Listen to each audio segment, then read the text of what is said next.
Welcome to the first Live Courageously webinar. And this is coincides with the first start of the Live Courageously website, which started today at, live-courageously.com. So welcome. And today's webinar, I have a dear friend who's going to be my guest today, George Ohan. And so I'm going to introduce him in a minute.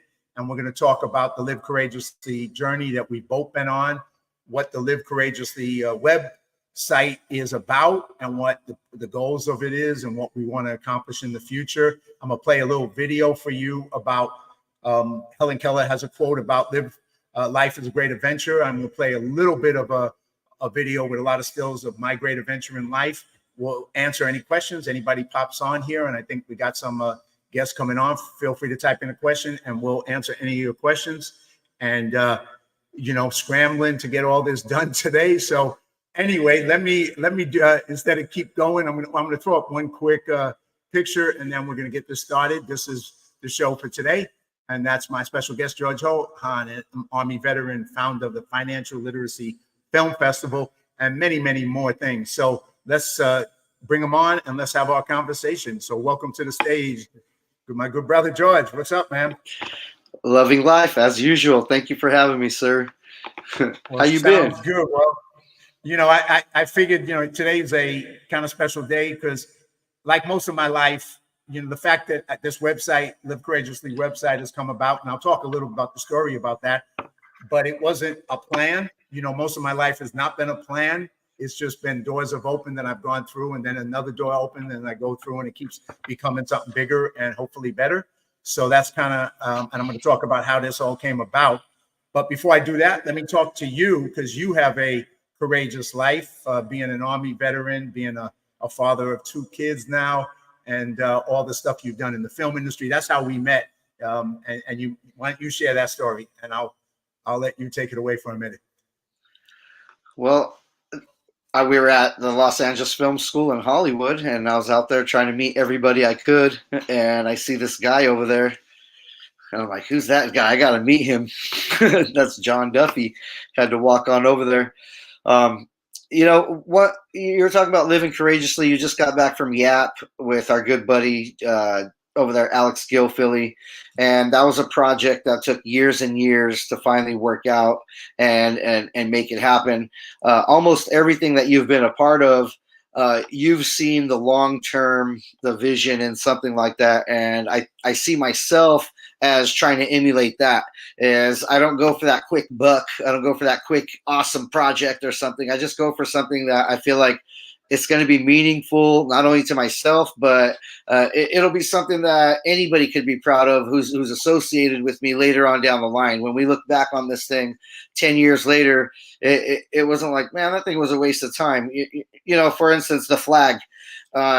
Just this Saturday, we were at the Financial Literacy Film Festival, and I got to hand over a bunch of DVDs of the flag to some of the guests. There was 3 firemen there. I gave them the flag, and I explained to them, hey, do any of you happen to know, or have you ever seen the flag folded in a triangle? They said, yeah, of course. Do you know that each one of those folds, before it becomes that end triangle, it has a certain part of significant American history and a certain meaning? And they all have this, the same look that everybody has on their face when I say that to them. And they're like, no, I really didn't. And I'm like, well, it does. And in this DVD, and I said, I hope you own a DVD player. And they're like, yeah, and I handed it over to them. And I said, this is a 20-minute short film. This is not some Spielberg amazing thing, but the story is there, and there's some really meaningful content if you happen to love America. And they're like, give me that. They wanted that DVD. They wanted that thing. And that was this Saturday. We made that film over 10 years ago.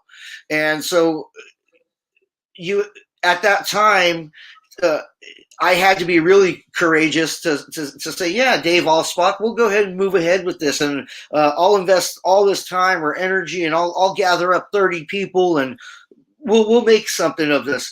I didn't know what would ever come of it. And as time went on and on and on, I started to respect that decision more and more and more, because I started to realize, man, I had this sense of, this is something bigger. It's for a bunch of people. It's not for yourself. But I didn't know that at the time.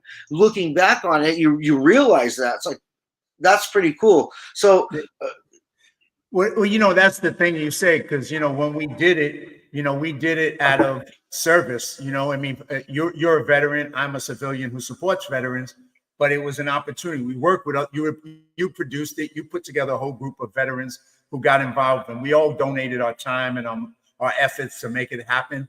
And we didn't realize that it would, keep being a ripple. Like you said, like you give it to people. I give them out. Like I'll meet somebody at an event. I'll give them a copy. And, years later, it still touches people and it has that ripple effect. And I didn't know we were going to do that, right? It would do that. And it just that's the other thing. And that's kind of also what Live Courageously means to me, is about service. It's about serving others in different ways. I'm doing it with the website now and with the podcast. You do it in your own unique ways, because, it's like you're educating people about financial literacy, which is such an important thing, because people don't get that in the schools, and you're touching people's lives, which potentially has a ripple in their life. And then you have another program that you've done for years, Teach, Coach, Mentor, which once again works with young people and mentors them and teaches them and coaches them. And that touches kids' lives, and that it has a ripple effect. And you do it for service. So, there's other reasons to do it, but it's the service that you do that you get the most out of. So I think that's why, we got connected when you met me that time at LA Film School, and we've been connected with too many years now. I can't even want to think about how many years have passed since we started this, but it's been long. Feels like yesterday. It does, and it does. And so, just those things. And then just to kind of give people a little bit of the story, since they're on the webinar, and if the people who are on, please feel free to type us in questions, ask us any questions, make any comments. I will put them on the screen, and George and myself will answer the questions. But, Live Courageously, once again, it was an instinct. It came to me. I was up in Canada doing a movie, producing a movie with Kevin Sorbo, formerly Hercules. He was directing and starring in it. And it was during COVID, and everybody was afraid. The media was telling us that everybody was going to die and be afraid and don't come out of your houses. And they were just promoting a message of fear everywhere. And people were buying. Too many people were buying that message of fear. And so I decided, I woke up at 2:00 in the morning, and I just got this instinct that I said, I got to go against that message. I got to speak out and promote to live courageously and not be in fear. And I said, I know all these people, veterans and ex-police and entertainment people, just a whole range of great people who are not afraid, who are courageous people, who are adventurous people. And I said, I just got to start a show and start interviewing them so I could share that message. And I didn't know it was going to start and it was going to grow to like 75 podcasts. And I didn't know that a bunch of people, a great team, Melissa, Kara, and Thomas, they created my website. They pushed me. They did all this stuff behind the scenes to get me to even go further. Because like I said, I was just going to go on instinct. So it's grown to this. And now I got a website. I got a newsletter that comes out weekly. And it's going to keep growing. We got merchandise on the thing. We're supporting nonprofits who are doing great work, including one, Certain Ministries, that rescues children from sex traffickers. And we're supporting things like that and telling people to donate and get involved in making a difference. So that's kind of where Live Courageously came about and why we're here. And that's kind of why I'm doing this webinar tonight as an experiment. I've done podcasts, but I haven't done webinars. And, we may continue to do it if people are interested in the future or not. We'll see. But go ahead. That's enough of me talking for a minute. So let me ask you a question. Since you've been doing all these interviews, you can't control what people say.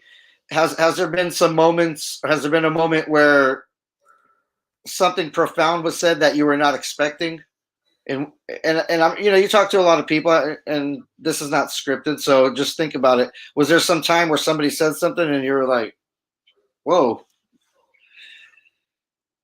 Well, probably more than a couple of times where I've kind of like, because one of the things in interviewing, and my life has kind of always gone full circle. So when I was younger, when I dropped out of high school, but eventually went back to school, I started doing oral history interviews in the Bronx. So I interviewed people who grew up in the Bronx, and you know, we at that time we did it on cassette tapes. I know I'm old, man. Anyway, so you know, but you know, in interviewing people, you listen, and so when I interview people in the podcast, you know, I have ideas to where I want to go with it, but I'm always listening because a lot of times people will say something, and I'll be like, let's go there. And now we're going down a different path than I expected because they opened up something that I hadn't thought about or I didn't know that they were going to address. And then we go to a new place with and that's what's great about, you know, doing those, and they're live. I don't edit them. What you see is. But has there been something that has some information, something about somebody or some story that sticks out to you yet? Because maybe you haven't had that moment yet. Well, I don't know. There's a lot of people who have unique stories about different things because I've had a unique group of people, you know, and they've educated me because I don't know the life that they live. Like I interviewed a police officer, Officer Dion Joseph, and he works down in Skid Row, and he's worked there for 25 years with the homeless. And the guy is an amazing human being, but his insights of how you deal with people on the street, both with compassion but also with power. He's not going to let people get away with stuff that they shouldn't get away with, but he loves on them and he tries to change their lives. So, you know, hearing that from somebody who is a model for how you can be, that was very powerful for me, you know, to hear that story. Because, you know, when I grew up, cops weren't my friends on the street. I grew up in the street, honestly. Later, I respected them nowadays. I'm older, I respect them, but I didn't when I was young, right? So, you know, but hearing this guy tells you who's an example of the best in policing, who really changes lives on every level. You go, this is who's out there. People need to meet people like that because a lot of times people have their biases if they don't experience it on in his family. They're like, why the hell did you become a cop? I mean, he grew up in, African-American family. They're like, what the hell? Why are you choosing that? LA, downtown LA, LAPD. Yeah. And, and he can always leave Skid Row. And he's chosen not to leave Skid Row, even though he can go to a nicer, easier police stations where there's a lot less crime and a lot less chance of him getting killed or hurt.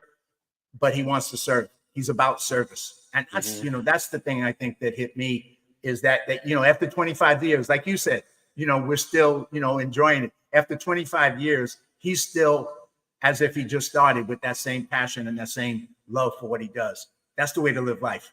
I bet he's really earned their respect down there too. Oh yeah. No, I mean, he got stories, he tells stories about, people who are mentally ill, but they give him gifts. They just, they love the dude, I mean, they just, unfortunately, if any of them pass, he takes it personal. Like it really affects him emotionally because he cares, Yeah. and people don't think of police like that because they don't realize they're humans just like us doing a very damn difficult job, especially in a place like Skid Row. Yeah, and he's seeing these people every day. He's building a relationship with them, and then somebody dies or passes. Yeah, that's interesting. I wrote that down. I'm gonna go back and I saw bits of that, but I gotta check that one out. You got William Brower from South Florida. A friend of ours is weighing in, saying, "Two amazing gentlemen. Thank you for the kind words." Good evening from South Florida. William Brower's a renowned Titanic historian, world-renowned, and he's got some books out, and he's one of the leading voices in Titanic history and this type of stuff. So great stuff. Keep going. Ask me some questions, but I'm gonna play a little fun video in a minute, which is only a short piece of. I put it together 10 minutes ago. How's the book coming along? Oh, next question. I had to bring that up because that's like the black cloud over your head. You get a million things done, but for some reason, Duffy, I don't know what it is. I don't know the roadblock. We have to get Tony Robbins in on this one. But the show is now officially over. It's becoming a reprimand scolding session. Oh my God. Unfortunately, I need it, right? Just a little more pain. No, I've kind of been scrambling with so many things and with this film, but It will be done this year and it will be published this year. I now made a public pronunciation.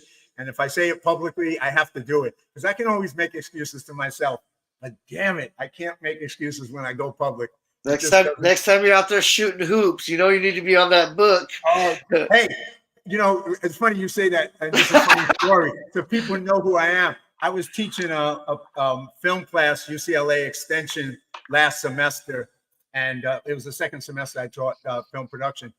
And of course, basketball, I had my Wednesday night basketball. So, but I was supposed to teach my class on Wednesday night. So what did I do?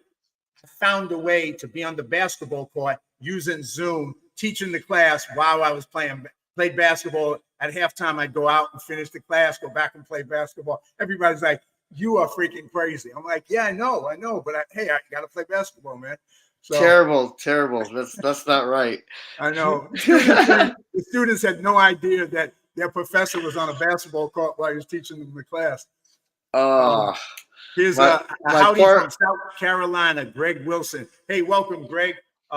Just a quick note. I did a movie down in Aiken, South Carolina, A Sunday Horse. Loved it down there. The people were great. Aiken was a great community. I don't know what part of South Carolina you are from, but that was one of my highlights of my film career. So welcome to you in South Carolina. A couple other people weighing in. KP, y'all KP from Fresno, looking good and sounding good, gentlemen. Now, speak on KP. He's been blowing it up in the last year with his acting career, but speak on him, George. KP, he's the sensei. He got me started in the film career. I went and took one little class that he was having in Fresno, and I was like, man, this guy's motivating me. He's inspiring me here, and it was just a little film class, a little downtown Fresno Tower District. And all of a sudden, a couple months later, I'm moving to Hollywood. But so far, recently, KP's been having great success. He's been on Netflix on the Dahmer Show. He's of Laotian descent. And so, for that community, to have some representation like that is really, really huge. And he's still offering classes. He still does film. He still does acting. He still does coaching right here in the Central Valley in Fresno. So wonderful connection, but also a good human to know. Just as a person, you don't have to be trying to make it in Hollywood. You could just be trying to step your skills up for something else. Maybe you're just trying to make a small business video and you want some acting skills. What a great local resource to have. So really, really amazing. Yeah, KP's great, man. It's been always cool being involved with him. And once again, his acting career has taken off and blown up, and very talented on so many fronts. So shout out KP, man. Thanks for joining us, brother. Another question. William says, I'm ordering an autographed copy when it comes out. Hey, William, did George set you up to say that? Now the pressure's now the pressure's growing on me, man. Oh, come on now, guys.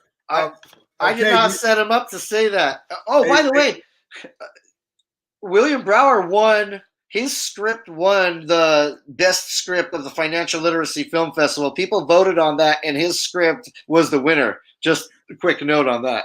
I saw that on his page. Congratulations, William, and thanks for the pressure, but you got the autograph copy. Ooh, that was good. That was good. I got a 1-2 punch on that one.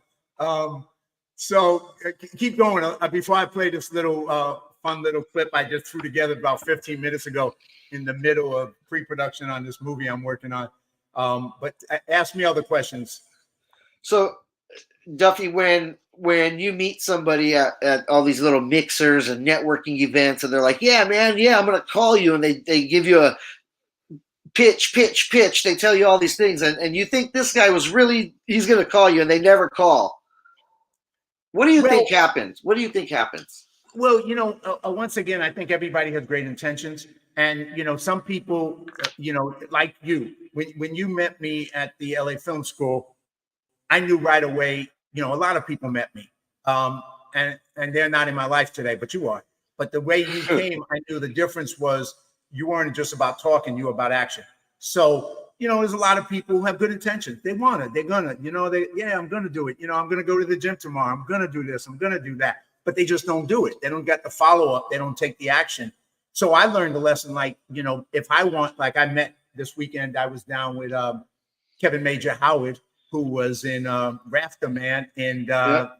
that movie back Full in the Metal day, Jacket. Full Metal Jacket. And he also, did all these 9/11 cars called Fueled by the Fallen that he built, all these cars with the names of all the people who died in 9/11. So he's an amazing guy. So I went to an event with him and I met these people who did a documentary that he's in called Through the Storm.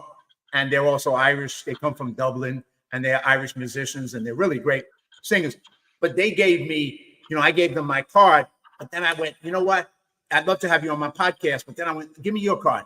Because I was like, I know just in case they didn't reach out to me, I'd reach out to them. Mm-hmm. So, but they did. They reached out to me sooner than I got to reach out to them, and I was like, okay, these are action guys. They make it happen. So they're going to be on my show in 2 weeks. So that's the kind of people you just. But what do you think lacks though? Why?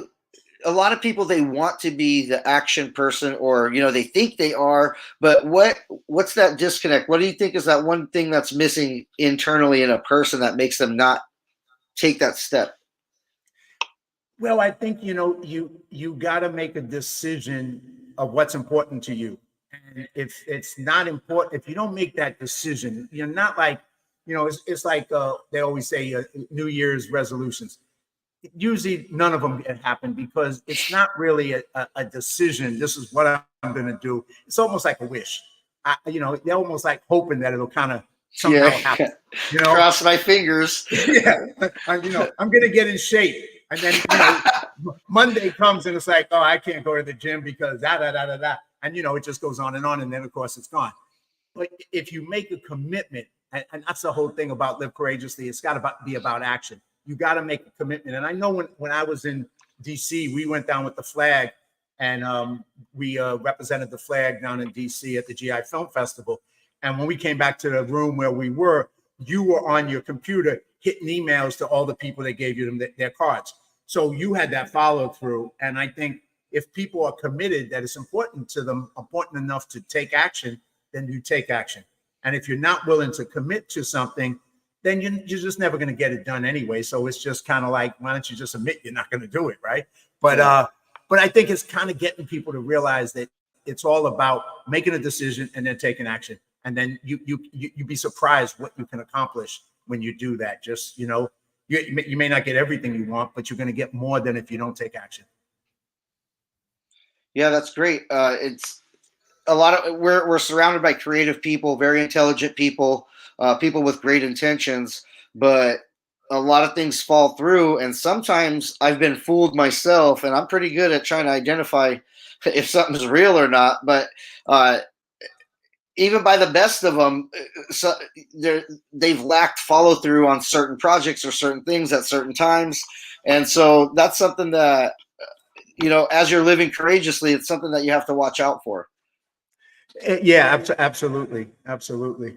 Well, let me play this thing real quick. It's just kind of wild. A picture journey through my, and it's only, like I said, it's a little clipping of my life. But I'm going to see if I can grab it up here. And the question is, can I grab it up here? I think I can. Let's see if that works. Can you see that, George? Screen? George? Yes, I can see it. Okay.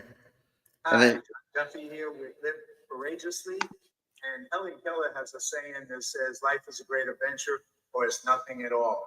And right now I'm going to go through my great adventure with a bunch of pictures, not in any order because I didn't have time to organize it, but I'm just going to run you through some of the great adventures that kind of feeds into why I have a Live Courageously podcast. So with that, here we go.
All right. So that's a little bit of a.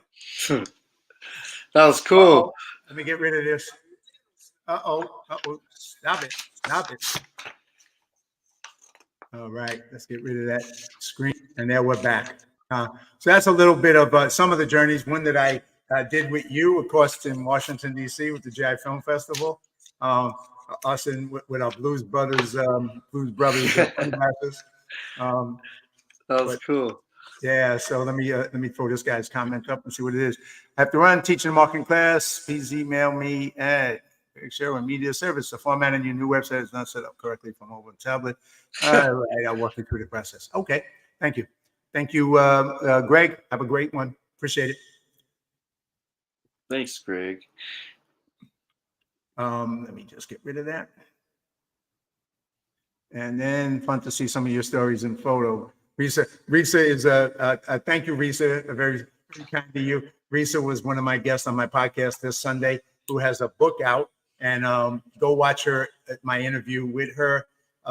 Powerful interview, powerful story, and so it was on Sunday, and it's on my podcast show. So definitely go check her book out on Amazon, Risa August, and you can also go to her website. But thank you for those kind words, Risa. So. Dude, that was cool. It was like a 3-minute John Duffy music video. I was like, who line produced this thing? Well, clearly somebody with too little time to be able to make it really. I was like, I was going to put it in order. I was going to do all these things, good intentions, which gets back to the question you asked, when am I going to write my book? Thanks a lot. That's why I'm struggling here, man.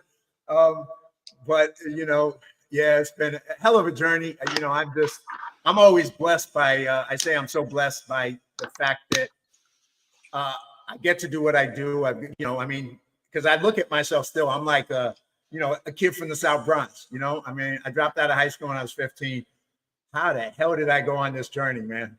God clearly had a bigger plan for me than I had for myself, because I shouldn't have been on this. I should have been on a different journey that probably would have taken me to prison, but I didn't go that way. So no, you started to make decisions for yourself, and it turned out good for you. You know, it turned out when you trust your own instincts and yourself, you're okay. And when you stopped allowing yourself to be influenced by everybody and or nobody, things changed, and it's still turning out better and better and better. We're not at the end yet. We're still going. That's the beauty of it. Right now, just like you, I got a million ideas. So it's like, yeah, here's a little bit of this, there's a little bit of that. And the unfortunate part is some things will suffer. Like maybe that video suffered, but in other parts, it looks like it's the top notch, best of the best, whatever it is, because that's what needed that. And the video, you're like, so what? I'm already doing these other 5 million things. This video is just something to plug in there. It's good enough, and it's good enough for me because it's better than anything anyone else has. So here you go. And for me too, I had to do that a bunch of times. I don't like it because things suffer, but I know more attention and more energy went to something that was more important to me. And right now, just because you saw this display of whatever artistic creativity or whatever it was, maybe you just saw my limitations of technical expertise, but you didn't actually see the limitations of what I accomplished. Right. So at least you put it out there before. Just like the book thing, somebody's out there thinking about making a 3-minute video like that for probably 5 years now, and they're watching yours and they're like, damn. Yeah, just like that. That's the one. I need something just like that. And that's it, because they're trying to pitch themselves or they have this idea, and that's all they need is a little 3-minute video with photos in it, and they're not doing it. Well, that gets back to where we were before, is like, always taking action is so crucial because, ideas are great. I have a bucket list that, that's going to take me to at least another 150 years. It's a big bucket. Yeah, it's a big bucket. And I got to, all the things I want to do in my life is like, and I realize I won't and I can't because I don't have another 50, 60 years, of full out effort. So I'm going to focus on trying to get the ones that are most important to me. And that takes a little effort to do, like the book, because that is important to me. And I also, I wrote a screenplay and I'm going to make that into a movie this year and next year because it's not something I wanted to do. It's something I had to do. And that's a lot of the things in my life. It's like, I have to do this because it's going to impact people. It's going to serve people and make a difference. So I need to get, serious and make it happen, as opposed to things that I just want to do. So it's, so I got a couple of things on my agenda for this year and next year. But part of it is growing this whole idea of live courageously, because I just think, once again, the message came to me and I was just, everybody needs it now more than ever, because we're going to go through crazy times and maybe even crazier times. COVID was crazy. Who knows how crazy it's going to get. And, you got to find a way to, in the middle of crazy, take care of your family, take care of your friends, make stuff happen and make a difference in the world as best you can. You can't control everything. You can't control everything that the world throws at you. That's okay. We'll deal with it and we just keep moving forward. Speaking of moving forward, artificial intelligence. Okay. Would you do this, Duffy? Think about it. They have this little AI thing now. It makes your eyes move as fast as whatever it is to read, for reading. So you can read about 100 books in an hour. And the question is, would you implant anything artificial into your body to be able to read 100 books in 1 hour? No. Okay. Not me. Okay. Not me. So, okay. Because, artificial, and I don't know, I've been studying artificial intelligence a little bit. The way I look at it is it has good, bad, and ugly. And, there's good in it, clearly. There's bad in it, and there's ugly in it. And it's hard to see which is going to be dominant, because ugly is maybe what's going to, because, well, if the machines become such that they have the ability to kill humans and start killing humans. Well, if they're built by humans, most humans that are doing with the building are ugly, so they have that they think that way. They think ugly. And if it makes life worse for, if it makes life better for some people, which it will, and usually for the elites, the ones who already have a great life, it'll Yep. make it even greater for them. Well, Hmm. I'm not down with that. If it's going to make life better for average folks, then I'm down with that. But I'm not, so it has those elements, and we have to be aware of who's programming it, for what purpose, who is it serving, and what value does it really have at the end of the day? Because if it doesn't serve the people, the average folks, then it ain't good. It's not helping us. It's something that's gonna be something else that we have to stand against, I think. Okay, so imagine this: it's an AI chat box or a chat bot and an AI language model. That's all John Duffy information. So anything I answer, it would answer me as if it were John Duffy. Once again, at the moment, my answer is no, because I think, and somebody, well, first let me just answer one thing. Risa, thanks for saying fun to see some of my story and photos. Yeah, one of these days when I get a little time, I'm gonna actually organize it in a way that tells the story, but that was not today. But thank you for that. And then here we got Katrina saying, not a chance. I guess that's to your question. I She love my little loves her dyslexic dyslexic brain the way it is. And Katrina. right on, Katrina, because I'm in the same place as you. We're imperfect. We're humans. We're imperfect. There's some people that would like to get rid of imperfect people. I have a friend who's written a story. She is disabled, and she wrote a screenplay, and she's a talented actress. And she wrote a story about how back in World War II, in Nazi Germany, they were trying to at first get rid of the disabled people. So AI is maybe another pass at that philosophy. That if you're not valuable because you got limitations, or your whatever those may be, why do we need those kind of people? And I'm like, no, I'm not. That's not in the benefit of humanity. That's in the benefit of certain people, probably money and greed, and it's not in the benefit of humans. So we all got, and being dyslexic, so what? Some of the I work with a director and a writer, Stephen J. Cannell, who produced so much great TV back in the day, including I'm blanking on the TV show that he did. He did so many TV shows, but he was dyslexic, and he was one of the greatest writers. He wrote I don't know how many, 20 novels. So who we are is who we are, and that's okay. We got strengths, weaknesses, and that's part of the package. So I'm cool with that. I don't need the machine to do it for me. I'd rather write my own book this year than the machine write the book for me, because then who gets the credit? The machine? Hey, that's not my story. It's the machine's story. At the end of the day, it's not mine. So I got to do the work, and then if I do the work, either it's going to be good or it's going to be okay, whatever. But I did it. I put in the effort. I made the contribution. So well, I just want you to know I am an AI avatar of George. George is sleeping on the couch right now. so right away, having said that, you're exactly proof of why we don't like AI, because AI comes on this show and starts harassing me. That's why I don't like AI, man. Where's your book, Duffy? Exactly. Where's your book? I'm going to eliminate you if you don't write the book by next week, Duffy. Oh, my goodness. Too funny, man. Let me ask you a question. Right now, Hollywood, Los Angeles, the state of things, that they have the strike, COVID, all this other stuff.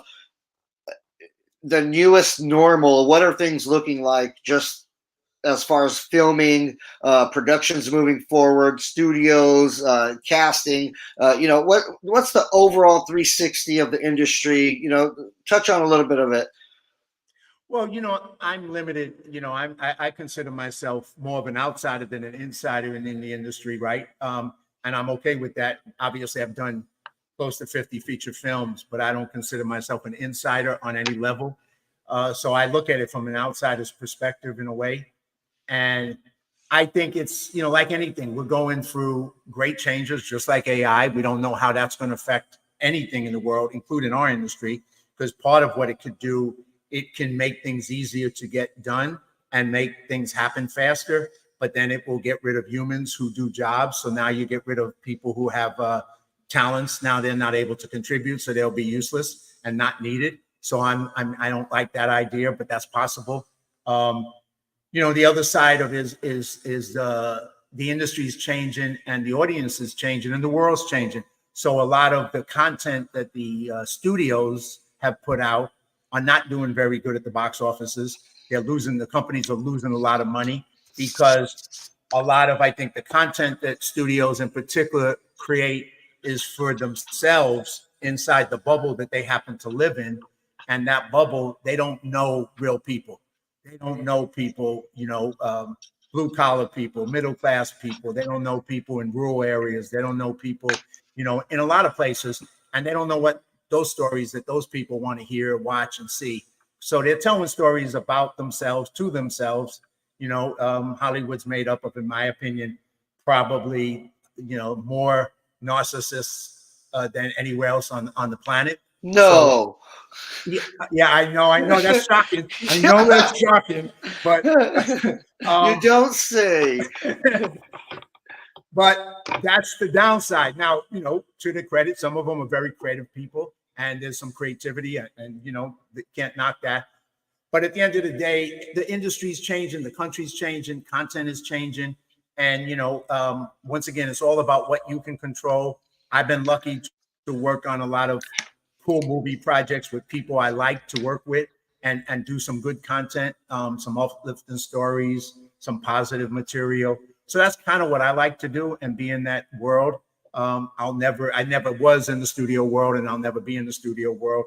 And that it is what it is. I have no aspirations to it per se. I love what I do, and I love the fact that every time I do a movie, it's the people I get to work with that I enjoy.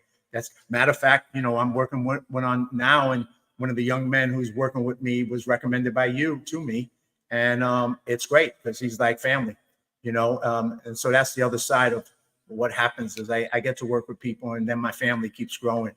When I was a kid, I had my brother and my mother, and now I just have a giant family. So I said, hey, if I wasn't born into one, I might as well create one. So that's what we're doing. Yeah, it's hard to get rid of these weird film people, isn't it? Yeah. Oh my God. Stories. I have a thing that I always put out on Facebook, which may turn into a book too. But first I got to write the first one because I don't want to get harassed about the second one before I write the first one. But I do the thing on Facebook. I got stories. And so I always share these stories because I come across just my life is just like going to Yap, through meeting you and then meeting Alex skillfully. Here's a guy from an island that has 15,000 people on it in Micronesia, in a place that I never knew existed. And they're living like people lived 150 years ago. And here I get to go there and meet all these great people. And I meet the chiefs, and I play basketball. Of course, I always got to play basketball in the middle of the forest with the kids, and you just go, man, I got stories, and I just keep getting more stories. So that was cool. That was cool.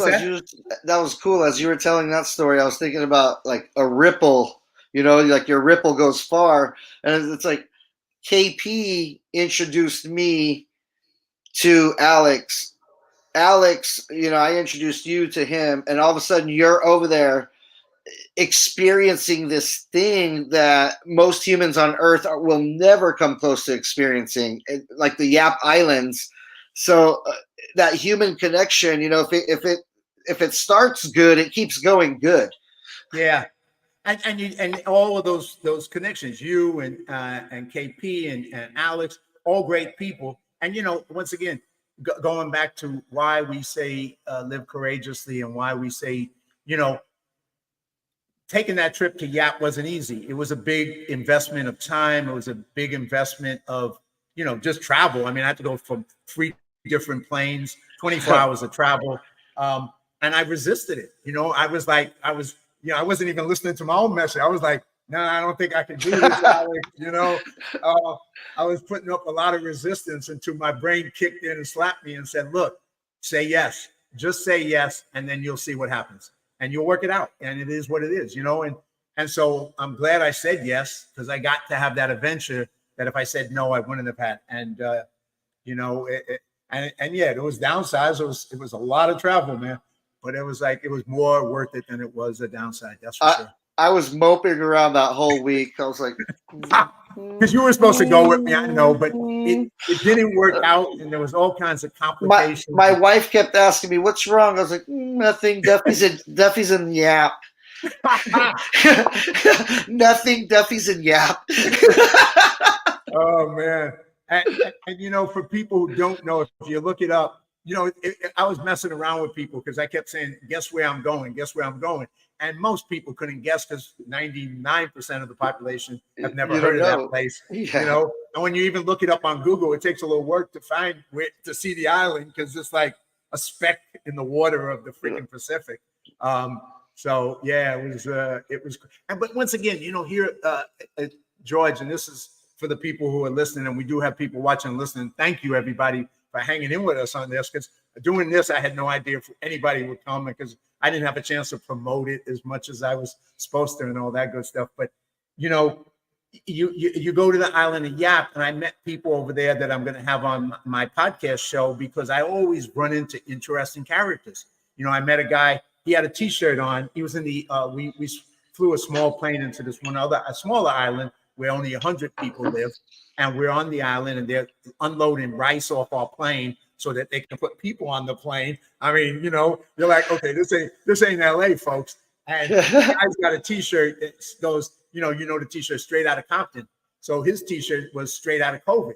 So I was like, okay, in the middle of this island in the Micronesia, who is this guy? So I went over and I said, hey man, what's your story? And he starts telling me. So he worked in the Peace Corps in Yap, and he fell in love with the people there. And now he's back as a nurse working in the hospital. And it's a guy from LA, a Mexican Puerto Rican brother from LA, great guy. And he's serving. He's over there serving. And so the pilot who flew me, he used to work for United Airlines. He's over there flying, and he gets paid like, I don't know, $12 an hour as a pilot. And I'm like, why? He said, because I'm of service. I'm making a difference in these people's lives. He said, I could get paid a lot more money with United, but it wouldn't matter. This matters. And I'm like, wow. And that's I always meet those kind of people. And I'm like, you got to be on my show. Of course, they always say, yeah. And some of them will end up and some won't follow up or whatever.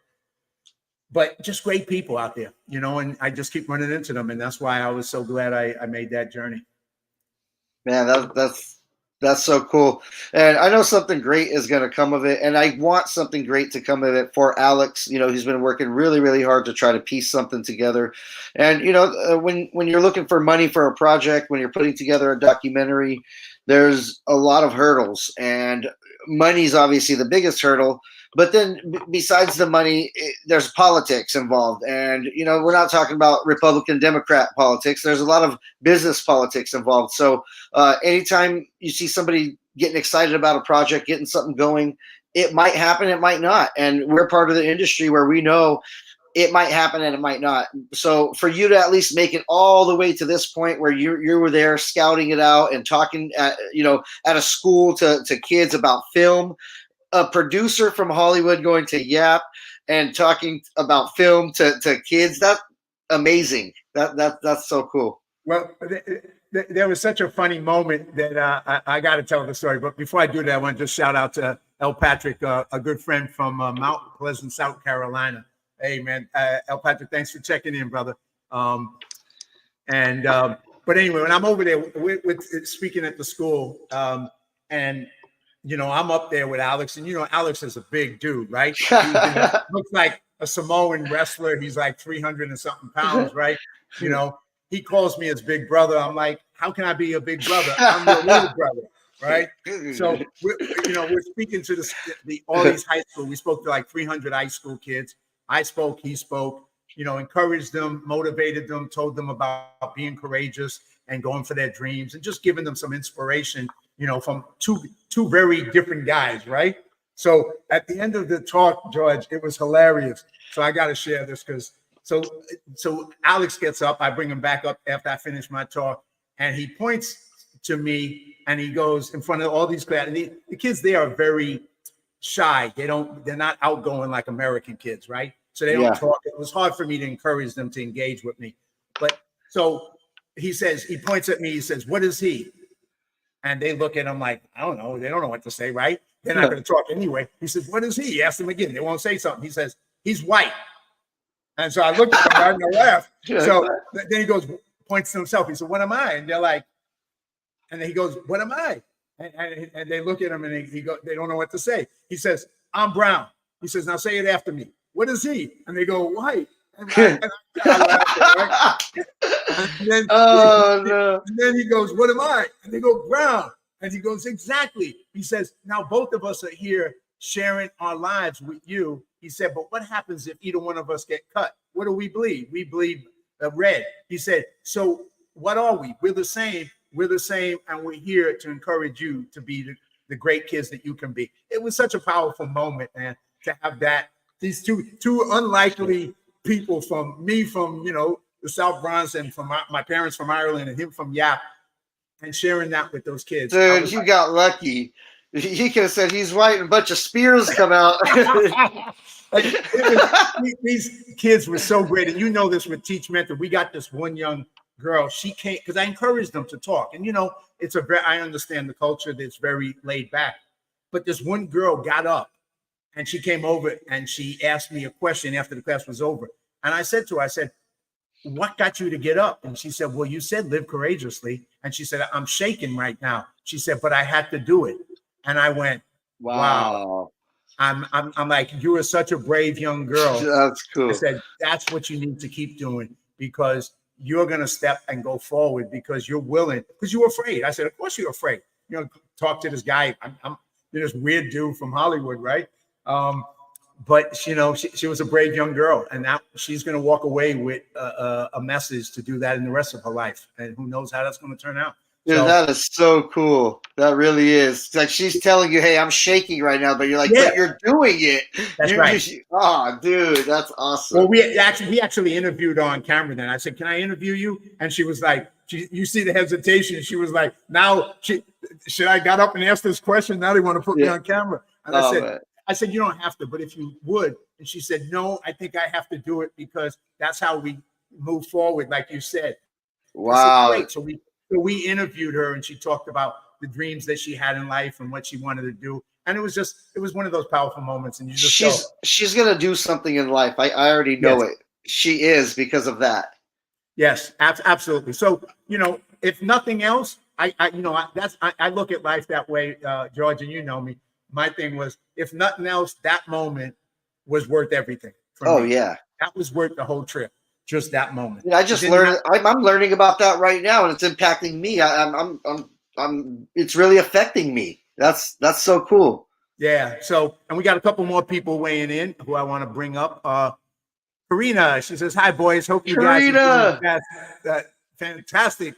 Keep fulfilling your dreams. It's been a while." Hey, Karina, a good friend from up in the Fresno area. Yep. Thank you for joining us, and hope you're doing well, and hope you're doing great. And I also want to give a shout out to Karina, because Karina came to George's events up in Fresno that I spoke at, and also was courageous and willing to step up and help and do stuff. So definitely a courageous woman. So thanks for joining us, Karina. Creative writer too. Yeah. So thank you. Next up, from Texas, John, you're really rocking your dreams. Hey, I'm just doing the best I can, man. It's David's a great guy. Thank you, David, for the kind words, man. And now I'm going to put this up. I just read the beginning of it, but I didn't get a chance to read the whole thing. But this just kind of echoes the point I just made. So Karina says, "I was so nervous when I first spoke to you, John, but you are so comfortable and inspiring to be around. So you keep encouraging the youth to get up and speak out." Wow. Thank you so much. Thank you so much, Karina. Awesome. And I remember, and I knew you were like, definitely it was scary for you to do that. I knew it. But you kept going. You didn't step away. You kept going and you kept pushing. And so, that was why. And then we stayed, communicating after that because of that. But, that's the way we move forward. Not just you, because I think, I don't know if I told the story, but I'll just tell it. When I was a 17-year-old teenager in the South Bronx, I remember the first time I went to this little meeting of some people who were trying to organize against heroin in the neighborhood. And we had to get up and introduce ourselves and say why we were at the meeting. So I got up and I just stumbled on my name. I couldn't even get my name, John Duffy, out. I was so terrified and so shy to speak in front of a group of people. You know, I mean, and to think that, so just like Karina said, I was that nervous kid at that time in my life too. And somehow I went from that to this because I kept pushing myself out there and getting over it. And that's what you did. So congratulations to you, Karina, for doing that. One more coming up. Michelle, another dear veteran friend out of, where's Michelle nowadays? Where? Los Angeles and Texas, back and forth. Texas, that's right, Texas, around the El Paso area, I believe. Yep. Right. Michelle, great interview, great conversation. You know, thank you, Michelle, and you've been helpful. And Michelle's does great stuff with writers, and she has helps people with their scripts and does seminars and trainings and everything. Michelle was the entire behind the scenes of the Financial Literacy Film Festival. Everything that had to get done, I'm texting, I'm emailing. I'm like, Michelle, solid business partner. That's all I got to say. She's excellent. And thank you. And Michelle gave me a little positive feedback, which was encouraging. And thank you, Michelle, on the film script that I wrote called Goodbye, My Friend, which is based on a true story of a former girlfriend of mine who died of AIDS in New York. And I was with her when she died. And that was like a life-changing moment in my life that led me to California. So Michelle had read the script and gave me some notes. I got to do another rewrite on that besides writing the book, George. Anyway, what else? Risa, I second that, Karina. Thank you, Risa. And Michelle says, yes, El Paso, Texas. Yeah, and I got to scout the military base in out there in El Paso. Was it Fort Bliss? Is it Fort Bliss? Mm-hmm. I think it's Fort Bliss. And we were looking at the time to do a movie that was set over in Iraq. So I got a chance. And they also invited me to come speak at the El Paso Film Festival. So I got a chance to do that as well, which was both great experiences. Met some great people in El Paso. So what else? Let me just throw up some other people because this is cool. This is so freaking cool. I just want to say that because, you know, I do the podcast. I speak with one person. Occasionally I'll bring in comments, of course, but I have to stay focused on the person I'm speaking because it's a podcast show. So I've never done a webinar where everybody's coming in with comments and questions. And I'm just loving it because I'm just kind of going, wow, I'm so blessed with such great people that I know in my life. And so this is just so cool. Let me see what else. Put that up. I won't even read that. I'm just going to leave that up there and say thank you, Michelle. That's very kind of you. Sure. Very kind of you. And Michelle says the story is simply incredible, very moving, and she's responding to the script I wrote. And I performed it, and George knows the script because I remember telling it to George in a bar in Washington, D.C. Mm-hmm. And I remember when I told him the story about that, and I performed a one-man performance piece that I also did for Runaway Kids in Hollywood based on Goodbye, My Friend. And that was a very powerful, another one of the incredible, powerful moments in my life. Let's see who else is jumping in. Fort Bliss, yes, Fort Bliss, indeed. Karina, you're doing fantastic. John and George can sit there and look. George can sit there and look pretty. Thank you for the compliment. It's his AI. It's not him. It's his AI. Thank you, Karina. Too much fun. Too much. I'm having too much fun. I don't want to go back. When I get off of this, I got to go read 350 emails for this production. Oh, maybe I'll stay on this all night. I don't know. Oh yeah, you're not trying to get out of here at all. They're texting me going, can you do it? Can you get on the phone? I'm like, no, I'm busy. Blessed to be surrounded with some of the most amazing leaders. Oh, thank you, Karina. Katrina's a boss. Oh, here we go. Here's another dear friend. Better late than never. All right. You're a Green Beret. You show up anytime you want. In the house. Dave is producer. a very cool veteran brother who went to George with the movie The Flag, and George produced it and put the team together. And then I was going to line produce it, and then their director fell out, so I ended up directing it as well.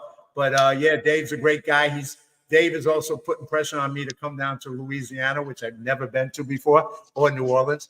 So that's another thing. I don't know. I went all the way to Yap and I didn't go to Louisiana. I'm sorry, Dave. Don't hate me, brother. I told Dave I'm a producer, but I was still in film school, and we're taking a meeting on Hollywood Boulevard in La Brea at Tiago's Cafe, and he's like, I was like, yeah, I'll make this movie The Flag with you, sure, I'll agree to it. And he's like, hang on, let me call Frank Stallone.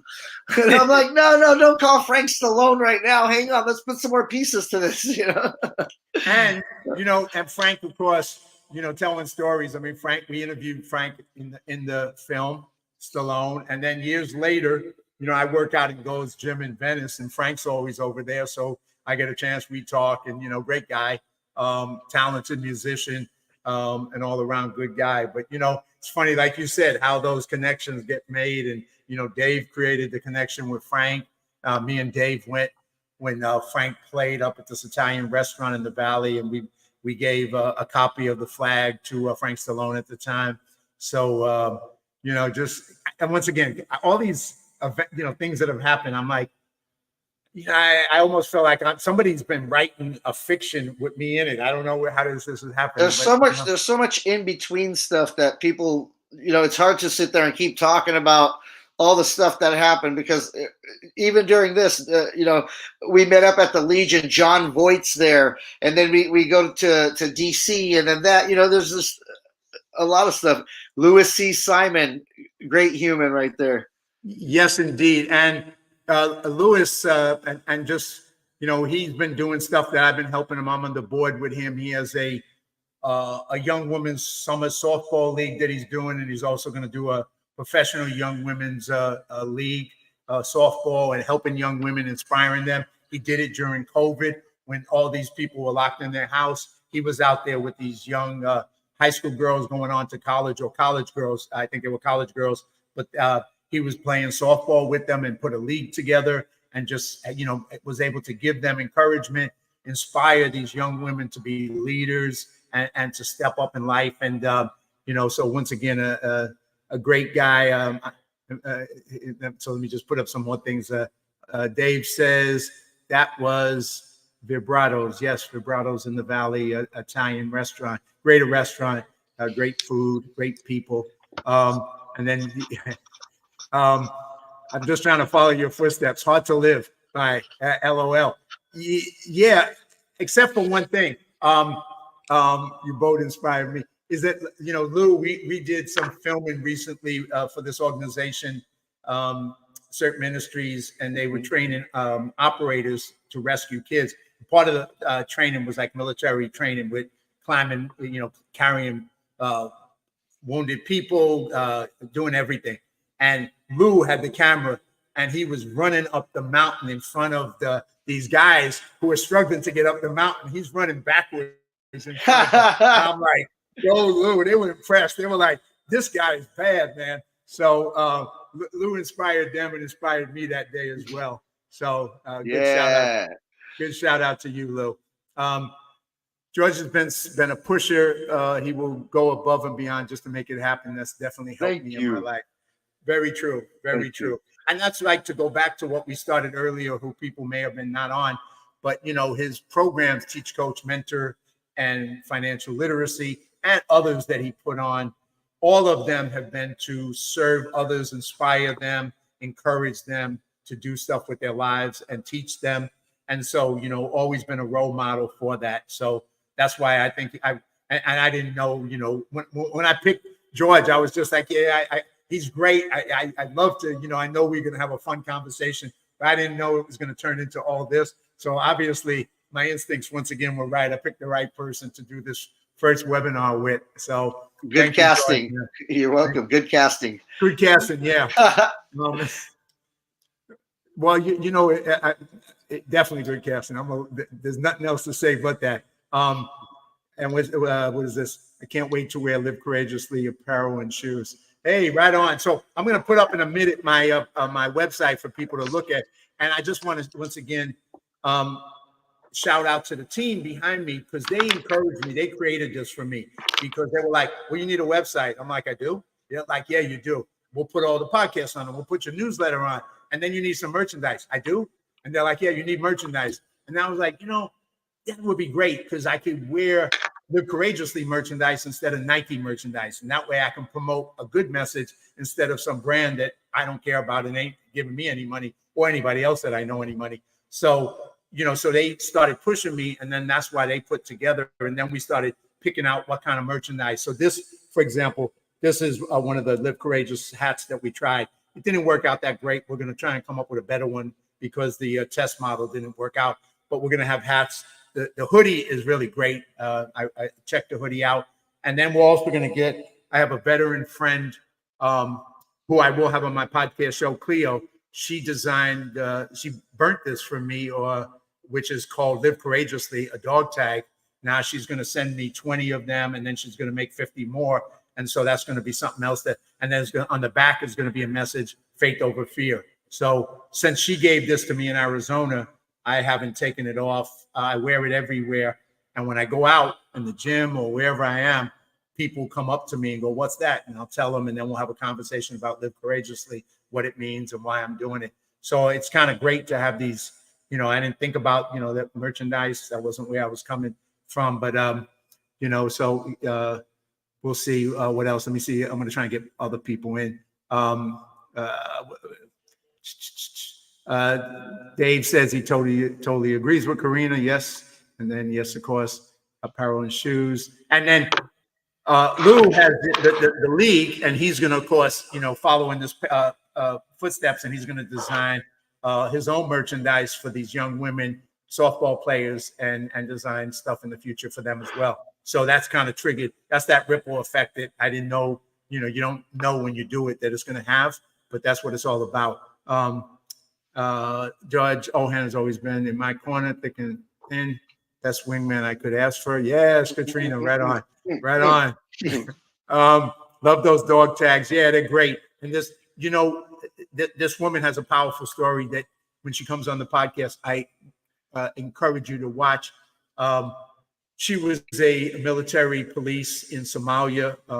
Vet, came home, horrible PTSD, attempted suicide 3 times in a really ugly way, survived, turned it around, and I met her once again by accident on a ship, USS Iowa, at an event, started talking to me, told me her story. She wrote some books of poetry, and I was blown away, and we became friends, and we've been friends ever since. And that's how I ended up with this, and she's given them to me as a gift. So that's so cool.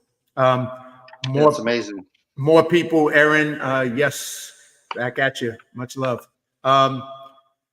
We need to do a movie with George. Yes. Yes. Yes. Yes. Live Courageously. Yes. Yes. Let's get that done.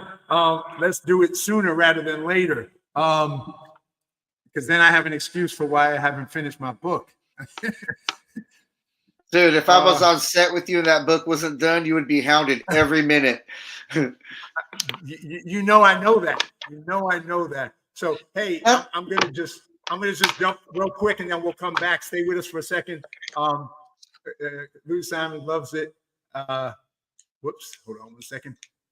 Yeah, he says love it. She says do it. Okay. To y'all, everybody's putting the pressure. Thank you. Yeah, we're gonna do it. So let me just throw up this website just so you can see it. But you can go there, livecourageously.com. And once again, the people who designed it, Thomas Deering, who is the guy who designed it for me, freaking believable. Just what a talent, man. What a talent, and just an amazing person. So let me just put this up there. So this is, what you're going to see when you go there. It has a catalog. It has podcasts, books, and films, including the book that I haven't finished, blog, our stories, and some community stuff. This is a little quick intro from me. Here's all the podcasts, Live Courageously, a community where, this webinar is going to be the beginning of a Live Courageously community, I hope. Blog and newsletter, giving back, and I'm going to click on giving back. So this is one group called the Slave Free Project, and also CERT Ministries. You can reach out to them. They do rescues. I did 2 podcast interview with the person, Rudy Gonzalez, Pastor Gonzalez, a former recon Marine and also a police officer, and his daughter and their family. And they've created an organization for the last 20 years, rescuing young girls from sex traffickers and putting their lives on the line. This is Game Ready Enterprise, which is what Lou Simon is doing. So you can learn more about that as well. And this is another motivational film group that I belong to, Mandatorium Multimedia. You'll see an interview with me in the future on that. And we're going to be doing a couple of feature films together. So that's a little bit of that whole thing. And then the catalog, which, we'll look at apparel, just so that this is just some of the things that we're going to have: hats, hoodies, headgear, T-shirts, shorts, et cetera, et cetera. And then we'll have some other things. Let me look at some of the accessories, a journal, things like that. And then we'll have probably a little bit more like the dog tags and stuff like that when we get them up. And that's the journal that you can get, Faith Over Fear. And that's my book that I'm going to get done for George, if for no other reason. So that's a pre-order. We'll get it. We're going to get it done, because otherwise I'm going to have to do a lot of. I wish my wallet was sitting here. I'd order it right now. I'm gonna go grab. I don't want to get up. I don't want to be disrespectful. But as soon as this is over, I'm ordering one. Oh, damn it! If you got an order sitting in the queue, ooh. Yeah, the pressure keeps growing. If you got a pre-order. Everybody says it looks good. Michelle, Dave, thank you, Dave. Lou Simon, thank you. Karina, thank you. So I'm going to try, because I do got to get onto my production crew is sending me texts and messages, and they're like, "Are you on vacation, Duffy?" Yeah. So anybody who has any questions, I know you've been making comments and all very kind stuff, but what I want to do with this website is I want to grow more podcasts. I have 75 more podcasts on my plate to do in the future. So that'll take me up to 150 of people I know, and I keep reaching out and making new people to be on my podcast. I do a weekly newsletter called Live Courageously as well, and share what's going on in my world and just positive stuff that I can put out in the world. Obviously support these different groups that are doing good, and then it'll grow. And I just hope to, find ways to bring people in, have these webinars once a month, and just find a way to support all of you with what you're doing. Have a chance to come on and talk about some of the work you're doing and how we can support you, because I want to create that community of people who are, like we've already created behind the scenes, is why we're all on here today. So many of us is but to create that even further and maybe bring more people in and find a way to help others achieve some good projects in the world that they want to do, including that movie with George Ohan that Lou Simon is now put on our agenda to do. So that's in. Yeah, he's in. Let's do it. Any questions? Anything that you want to ask us about? Let me see. I got some. This is so good. Awesome sauce. Amazing. I like that. Awesome. Whoops. Awesome sauce. Yes, I like that. Amazing website from Risa. Thank you, Risa. What's this one? I'm doing it first, George. He's gonna order it. Yeah. Ooh. Now the people who helped me put all this together, Melissa. Every week we do a call with the team who supports all this activity, and she always goes, "So, how's your book?" I'm like, "Do we have to start with that question?" Absolutely. But all of this is it's all gonna happen, as you know, and I'm gonna get it done, and because I have to. Because John, you have an army of people encouraging you. I know. Trust me, I appreciate it. I really do. I'm just being funny, but I really appreciate the encouragement and the support and the pressure and the support. The team who did this, Melissa and Kara. Kara's in the UK, and Thomas is up in Canada, and Melissa's down in Florida and Georgia. She goes back and forth.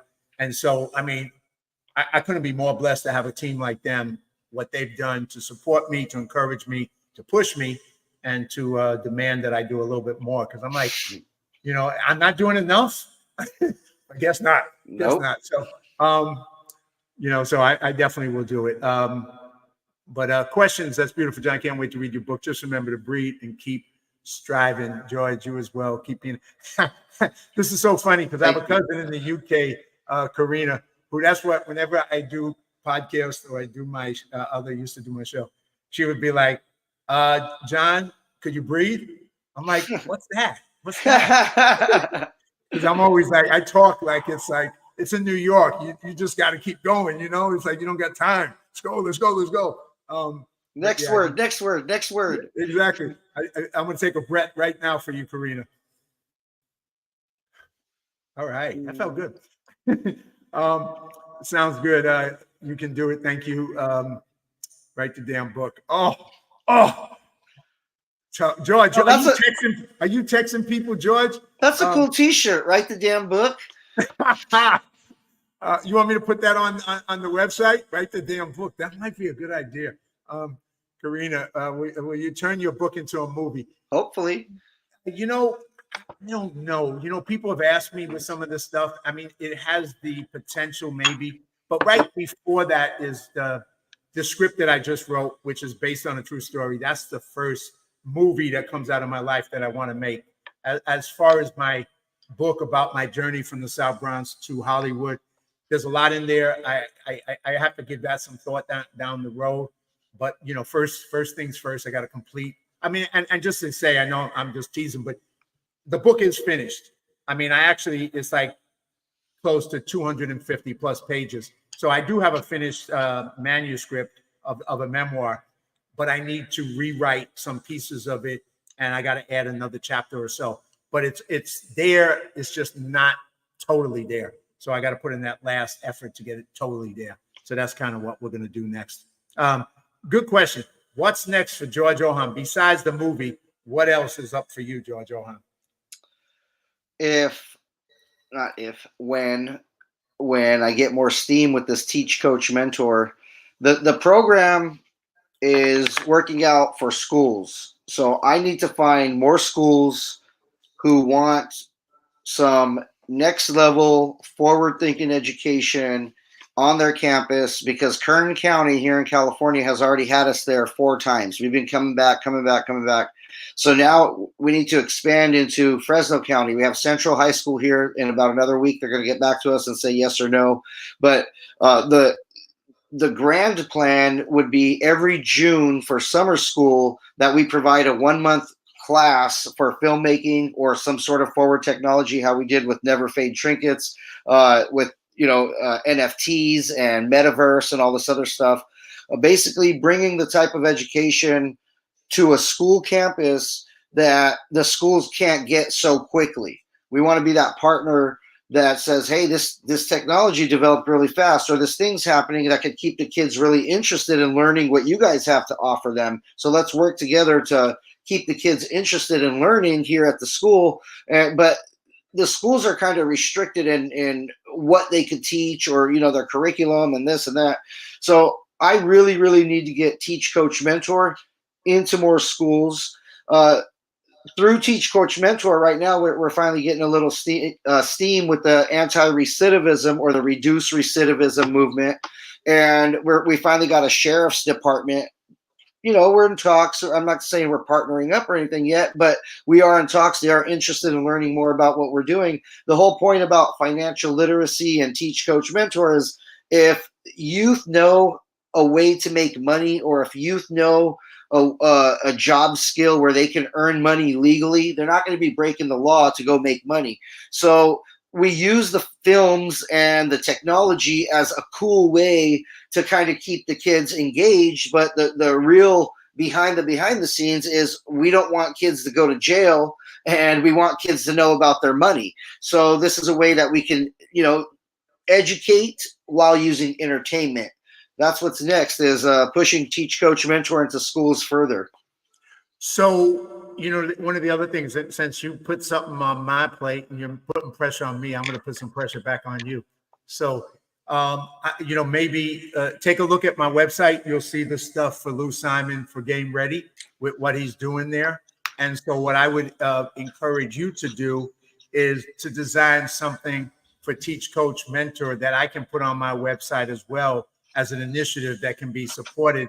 And then we can have a time when we can go on another webinar and actually, get into that and try and get people to help promote it out to the schools so you can begin to grow that as well. So let's do that, and let's find a way to support you, because at the end of the day, what this Live Courageously thing is to support each other to accomplish the things that we're trying to do good in the world. So that's definitely one of them. So let's, you're good at this. So you design, look at that and see what you can put together that I can put up there. And that would just be another little push forward. And then it'll go from there. It'll push forward even further. So let's do that. Will do. Thank you. That's great. You got it. So I'm definitely, they gave me you're 20 minutes over, dude. You got to go. I gotta be off of here in 9 minutes. So if anybody has any other questions, but before we do that, this is Lou saying support each other since we're all on the same team. Exactly. We're all on this. I love that. We're on the same team, brother. So just so I'm going to pick, one of the things I was supposed to do with this webinar, according to my team, is that I'm going to give away 3 gifts of 1 of a journal, 2 of a hat, and 3 of a dog tag. So 3 of you, not 1 of you, 3 of you are going to end up with that gift. So when I contact you, you're going to send me your address, and I'm going to make sure you get that gift. Whoa, sweet. So I'll send you my address right now, Duffy. Thanks. But, the names have to go into a hat. Come on, buddy. The names have to go into a hat, and then I got to have an unbiased person pick it out. I can't let, it's like, you're going to put in 50 names, George Ohan. Yeah, I know. Yeah, this podcast or this webinar sucks. That's going to be my Yelp review. Dude, I'm going to go. I'm going to go to your contact page on your website and start bombing it. So Dave says, I think you already have my address. Yes, I do, Dave. I definitely do. And maybe I have to go to Louisiana and deliver it personally. I don't know. Maybe that's the only way I can do it and make up. I have some Marine shirts. The dog tags would be perfect. Yes, they would. Yes, you do. There you go. Exactly. Damn. Everybody's pitching, man. So anyway, 3 you're going to get gifts. But I'm going to jump off and pick me. George sent me a private message. He's like, "Hey, I just want you all to know he's campaigning here. Vote for George for free gifts." Hey, you know what's funny? I thought that was a public comment. I was like, "Damn, I'm getting hit publicly. I'm private by George." Risa says, "I want the hoodie, please." Yes, that's the one I like the most is the hoodie, Risa.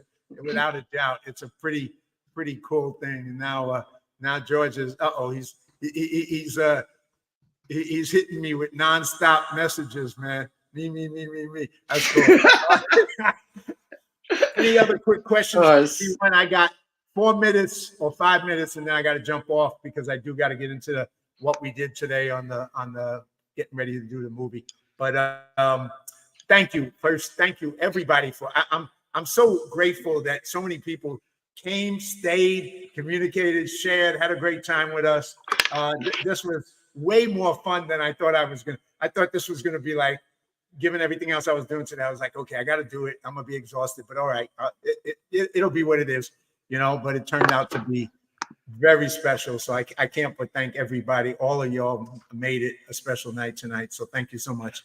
Dave Allspock's part of the Me Too movement. Look at Me Too. Have a wonderful evening for both of you. You guys are hilarious. Love you all. Love you too, Karina. Best for you. Good night, everybody. Good night. Good night. All right. I think we ran it all the way. That was definitely fun. Well, thank you, everybody. Have a great night.